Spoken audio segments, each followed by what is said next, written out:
Hi, everyone. Welcome to a new episode of The Lowdown by Analysis.Tech. I'm going to be your host today, John Rymer from Analysis.Tech. We bring you this podcast just about every week with the intention of helping to inform the community about important changes in software development that is abstracted, low code, vibe coding, etc. And today I'm thrilled to have a friend come back to the podcast. Antigoni Kourou was on the podcast last year, right, Antigoni? Yeah. Talking about her work in governance of low code and citizen development specifically. And since that, in that time, everything's changing at lightning speed. We hear that all the time, and it's true. Since that time, Antigoni has taken her company Netcode in a different direction to help with the vibe coding trend. So Antigoni, welcome. It's a pleasure to see you again. It's a pleasure to have you on, and I'm very much looking forward to this conversation. Thank you so much, John. And it is indeed a pleasure to be here again. You have been dedicated to this moving and challenging topic for the past at least 1.5, 2 years. So it's always a pleasure to see how it evolves and to be part of this movement. All right. Well, Antigoni, as you know, we usually like to start our podcast by asking our guests about their journey, but you've already told us about your journey Mhm. with the first podcast, which, by the way, folks, go back and listen or watch. It's really good. So instead, tell us about the latest and greatest at Netcode, because you've been busy and you've been pursuing a different direction. Yeah, absolutely. I'll do a very short recap for the ones that don't know me. So I'm Antigoni, I'm founder of Netcode. Netcode is a quality assurance tool for vibe coding in enterprise and outside of enterprise nowadays. I have built my career in as an engineer initially, and then low code, no code automation, intelligent automation, have been citizen development lead at a bank in the Netherlands. So my journey comes related to the topic that I just mentioned. So when I started Netcode, that's more than 2 years ago now. The the motivation to start a tool that does governance for low code, no code was that I was seeing around me employees who were building their tools, employees with no technical skills outside of engineering departments, sitting in business lines, who were building automation, small tools to automate the day-to-day task. So the promise of Netcode was, in order to allow people within organization to build their own automations, we need a way to govern what is happening. Otherwise, we risk shadow IT increasing even more, and we risk not knowing what is happening in business lines for what is automated. Now, fast forward, AI has not only change that movement, but it has actually drastically fast forwarded and speed up. It has come in a way that it has affected not only business and non-technical people, but also engineering departments. So in the current state of the organization, both engineers and non-engineers are using AI coding tools in a similar way, similar. And Netcode as a tool that was there for the first promise of helping non-technical people get the tool that they have built approved by compliance and security and governance department. That promise is still there. That is still our mission. But what has changed is the underlying technology. So we don't call anymore citizen developers who build with no code and low code, but those are today called vibe coders. And that is still the mission, but in a new terminology, let's say. Right. Besides the enterprise, we have extended our reach to also vibe coders who are solo builders, or they are focused in smaller, medium companies who are also building something and bringing it to the market. In that case, the compliance I need to adhere with, it's not internal policies, but it's rather external policies such as GDPR, security rules, externally making sure that their clients' data is safe. So the position we have now, and because the solo builders and smaller companies move faster, we are doing a product-led growth kind of approach that is starting from the early adopters and then ending up in enterprise as the vision and the mission has been from the beginning. Excellent. Hey, citizen developer is that term is sort of been put aside. Do you have a better term? Do you have a term that you use to describe non-technical people who are, business first? Yeah, I do use vibe coders a lot, or AI builders. Okay, It's rather market standard, but I do think that the same as citizen developer, we are risking that vibe coders are seen as those people who do not go in depth to the solution. right, So I do get often coming back to me that I'm not a vibe coder. I actually build with XYZ tool. right, Um, so there is a little bit of change of where do vibe coders, what tools do they use versus what do AI builder or AI driven engineer, what tools do they use? right, right. Let's take a step back. You have been involved in software development for a long time, and you spent a lot of time working in the low code space. Mhm. Now here comes vibe coding, which, as you say, has changed everything. When you take a step back, is vibe coding a positive, largely for particularly for enterprise software development, or is it a negative? AI coding is really positive. So AI coding in the concept that an agent can generate code. Today, or coding in general is one of these exact uh, infrastructures problems that AI has gotten very quickly, very good at it.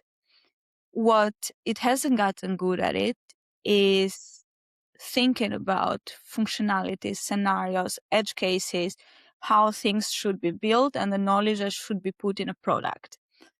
So that's where we see more the phenomenon of vibe coding. You have Yep. users who do have this knowledge, this experience of how a process or software should act like. And AI coding or LLMs have given them the power to turn that knowledge into an automated way of working or a software or an application. So the manual part of coding, as in the manual, we call it today manual because, of course, me as an engineer, one of the funniest part of coding is that you think about edge cases, you think about happy paths, but you also think about different scenarios, and that has been taken away. And I think it's a great thing. It's an amazing thing. The speed of development is um, it has been escalated so much, and we can bring products to the market in a much rapid pace, but it has created different problems. And some of those problems is problem that we deal with, such as governance, shadow IT, um, the possibility to put a stop when things go wrong.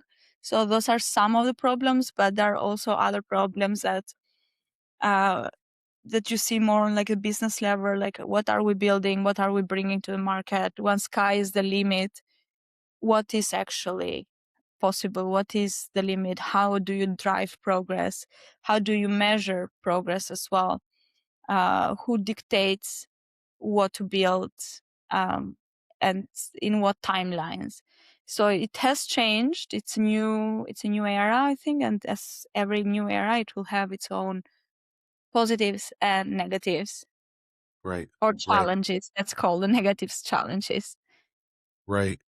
I'm gonna call a halt because I need to we're at 10:10 because I need to blow my nose. Sorry. Yeah, it's I feel sorry for you that you have to do this on while sick. Oh, it's wonderful to have the distraction, and it's always such a pleasure to speak with you. Yeah, I'd It love to know your opinions as well if you want Yeah, to continue more on a conversation. yeah, Um, because of course I'm happy to answer, but it's also really good to have some challenge back. good. All right, we're gonna continue. 3, 2, 1. That's awesome, Antigoni.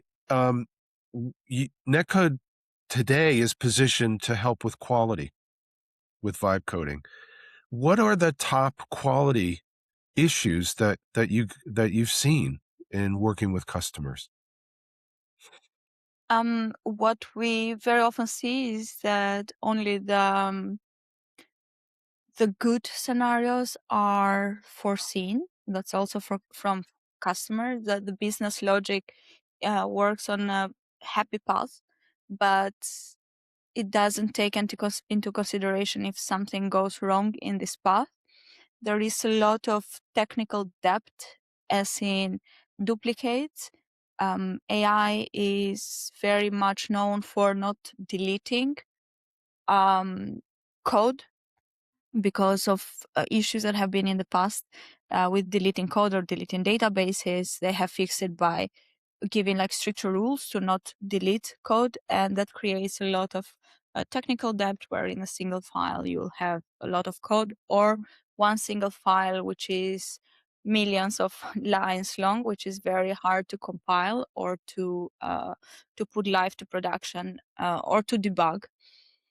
And the last thing is the architecture.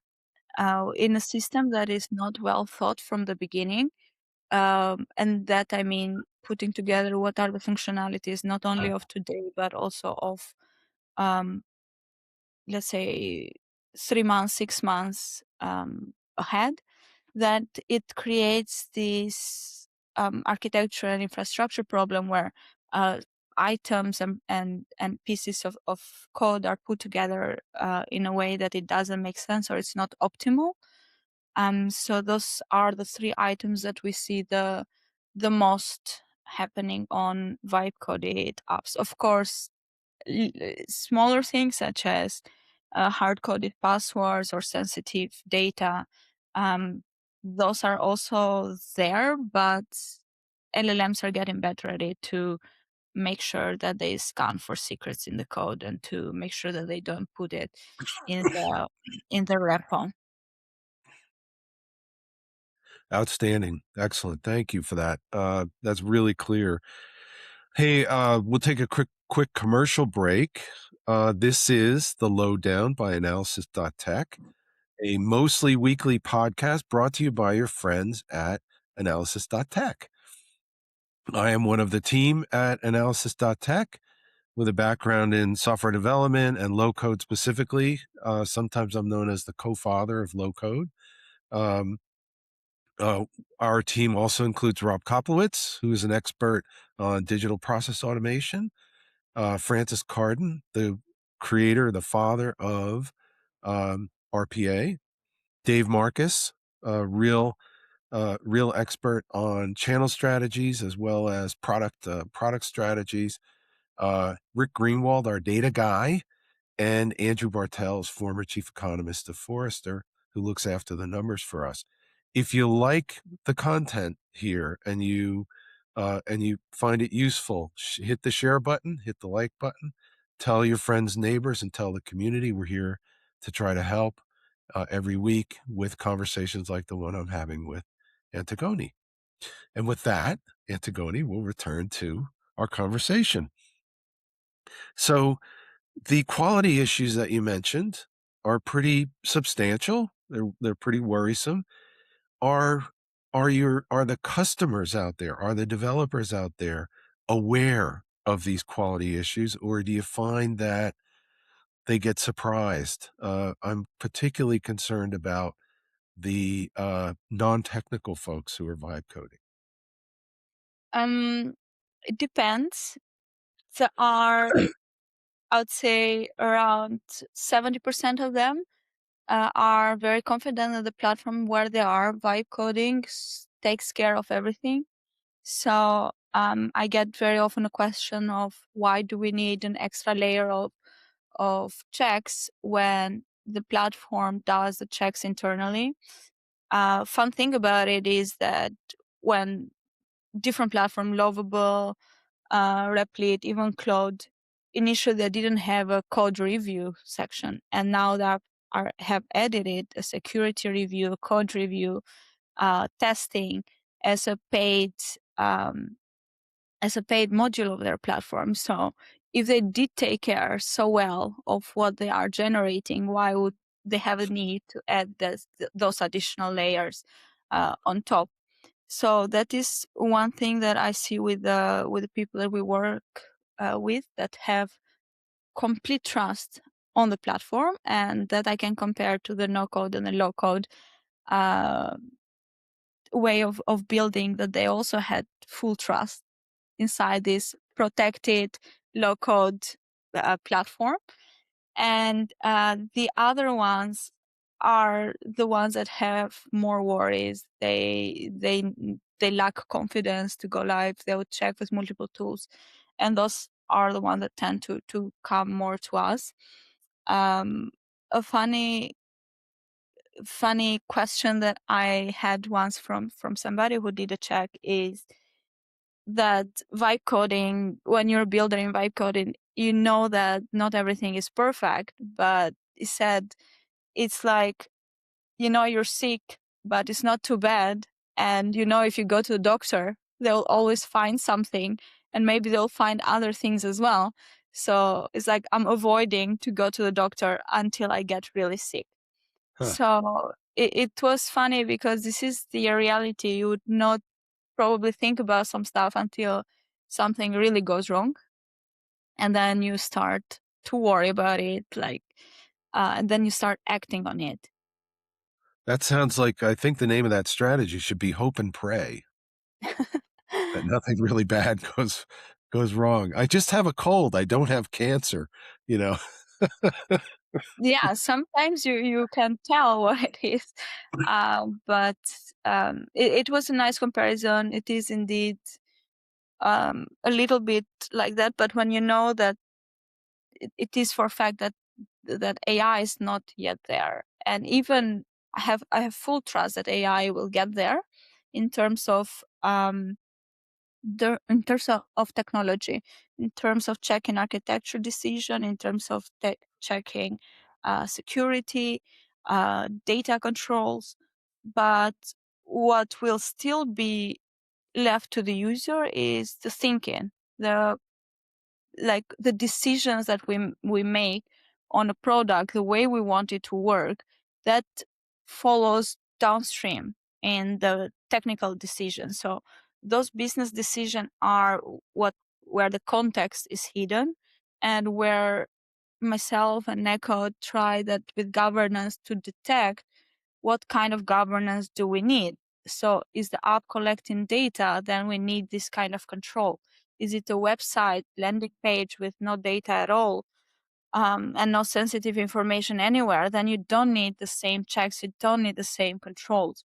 So like we had the I think it was called a color model, like green, amber, red, that we had in cities and development. That is valid in this case as well. If the vibe coding app is not causing it's not a priority on the business value, it's not causing any financial damage to the business or to the user, does not have sensitive data, does not have more than thousands of users, then all this combined define the risk level and the context of an application, and the governance needs to go along with it to fit that certain context model. And yeah, in that sense, I think this is how it should work and how it will work. Right. Right. I love that. The red, yellow, green model. It's so simple, but it's so powerful. And it forces you to think through the risks versus the rewards and exposure and so forth.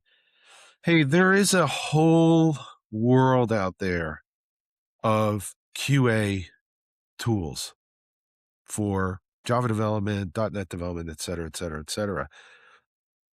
Are these not relevant anymore in vibe coding, uh, or has the world changed and sort of, moved beyond, or do they still have value?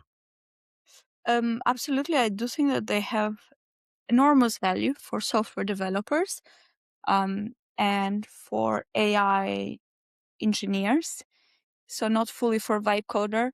The problem with the current or existing QA tools in coding is that they are very technical. They are created by technical people, they are used by technical people, and they are meant to live on those technical world where there is a deployment pipeline and a code repository and um, you name it, that non-technical people have never heard about. Right, Uh, so in this new world where there is a abstraction layer of what a vibe coder sees, which is literally their screen and their um, chat box, basically to drive how their code should work. In that world, there is there is no knowledge of this code quality assessment. Um, I do think that the vibe coding platforms themselves, they would either have such tool in-house or partner with a tool like this who check the code of users, because it fits in that pipeline abstraction layer that they are trying to build. And it should still be used by technical people. Myself in Necode, we use quality assessment tools for different purposes, right? So each of them checks a specific item. So we use them also for Necode, but also very often to offer them to the clients as part of the checks. So I don't think it's uh, or if, but it's and right. using combination It's altogether. You make a great point in that the people doing vibe coding think about the world and have a different background, and the work they're actually doing is different from coding, from the coders of old. And so there's a bit of a mismatch. There can be a bit of a mismatch between that generation of tools and the now this new way of working. It's a great point. Um, so you've got a background in low code. You know low code really well. We include low code in our research. It's mostly driven by AI these days, but low code is still there. So, do you think, I mean, I'm curious about your experience. If you combine vibe coding with a platform like, think Retool or OutSystems or Pega or Betty Blocks or any of the others that have incorporated vibe coding Mhm. into their products, do you get better quality? Do you have fewer quality issues if you have that combination of vibe coding plus a really strong back-end platform? Um, so in my view and following the trend of where low code platforms are doing, they are starting to become more open to to that abstraction that they created and to that locking the user away from the code. I think the vendor lock-in and no access, it was similar to a black box to use any of the low coding platform. Uh, were what also punish the low coding vendors quite a bit. I see quite some of them that allow nowadays customization if they are not fully moving into the vibe coding space. Vibe coding as in you prompt and we generate the solution. Um, I do think that the concept of low code itself, in principle, what it is that there are vetted modules, and those modules are put together based on the prompt. Now, on the prompt or the drag and drop, how it used to be. Right. Now, on the vibe coding world, those modules would have to be reconstructed every time that the user prompts. So in that sense, of course, you can have pre-made modules, as in the login is there, is pre-made. You don't need um, to create new code from scratch every time that a user wants a login. And functions like that can be the reusable components, the modules can be quite useful to any of the organization. Is it inside a low code platform, or are those components that you create in cloud code or in your internal repository, which fits more your engineering team and your way of working? That I think is quite a decision to be taken by each organization for its own. Um, the companies that I work with, they are looking more towards agentic coding, but creating their own components, creating their own skills, creating their own way of working, not Right. taking anything from the market as is. And that also comes with branding, right? So some of the low code platforms that have been quite far from being a beautiful design. Right. So so this is like what I'm seeing, but it is a space that it is moving fast. And I think the biggest on this, you didn't mention, but it's of course Microsoft, the Power Right. Platform from Microsoft. That platform. It started as a black box as well, but today it allows you to not only vibe code but also export the code and store it to GitHub. So it's going more and more into agentic coding in that sense of um, allowing access to the code. Right. So to one thing I'm taking away from your answer is that um, components are a way to promote quality because you don't have to recreate them every time and time again. But there are many paths to achieve that benefit. Absolutely. Couldn't have said it better. Not only components, but there are all these new concepts now with skills and with Right. rules, right? So think of rules like guardrails or instructions. So you have there the modules, the component, the code, and next to it there is all this organization layer of it that comes into Right. arranging how coding works. Right. Um, yeah. Outstanding. Last bit. We've got to get to come back to what we one time called the citizen developer. You see, we've had a couple of people on the podcast just this week. We had someone on um, who is a business person Mhm.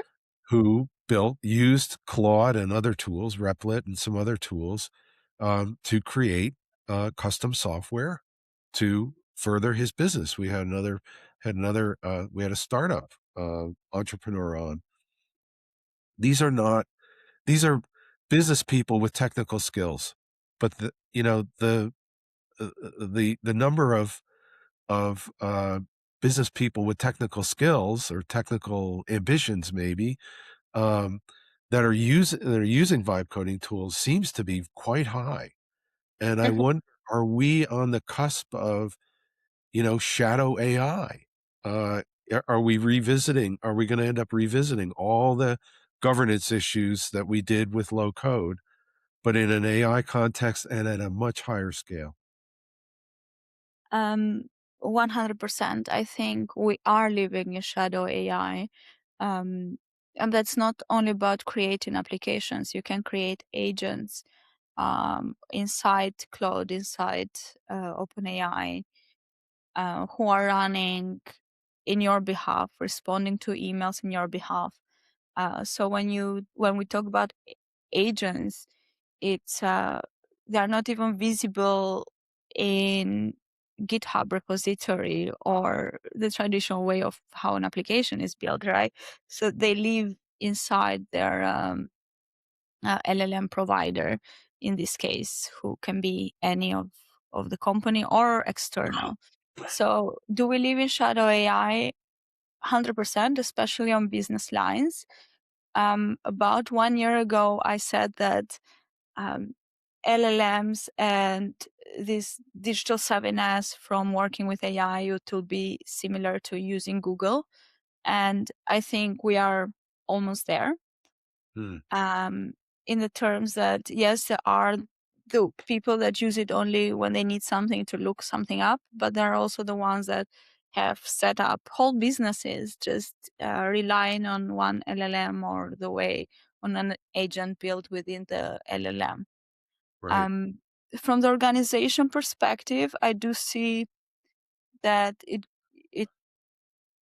the pace of adopting and allowing people to use uh, tools, whatever tool it is, it's way slower than the adoption that is happening outside. And this is what creates the shadow AI or shadow IT, that there are no systems in place to create a framework for giving visibility to what is there.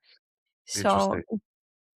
so if users want to have an agent in Claude, instead of saying, no, it's not possible, and they still do it, you give a framework that say it is possible. We'll give you a license paid on the company, but you need to register your agent here. So this is how you give visibility to this whole shadow AI or IT. That is fascinating. My mindset has been guardrails, you know, red, yellow, green, uh, put in place some guardrails and guidance. But you're raising an additional issue that I hadn't really thought that carefully about, which is visibility into what's being built, because you may or may not, or usually not, see it and not know what is actually being built. Particularly, we hear the term a lot, and Replit has used this term a lot. Internal tools. Yeah, So people are using us to build internal tools, and the that's supposed to, I think, provide some comfort in that it's kind of like in the back in the day when you built web applications inside the firewall. So the risks were lower because you were inside the firewall, and presumably there were fewer security risks and privacy risks. But I think you're raising a whole nother level here. If you can't see it, if you can't, if you don't know it's there, you don't know what it's doing. You don't understand the risk. How could you? Or the exactly. value for that matter. Exactly. So that's the conversation that I'm mainly having with organization, uh, to ask, like, please allow any tool, but with of course with governance and guardrails, etc., in place. But if you cannot see it, it's just not there. And um, sometimes it works for, let's say, for a business line or compliance, to say business is happy, it's using it, they're doing their job. Compliance is happy because they don't see it, so they have no job to do. Right. But it's not beneficial for the long term. And back to your internal tools, companies have to also rethink the value of internal tools. There is this,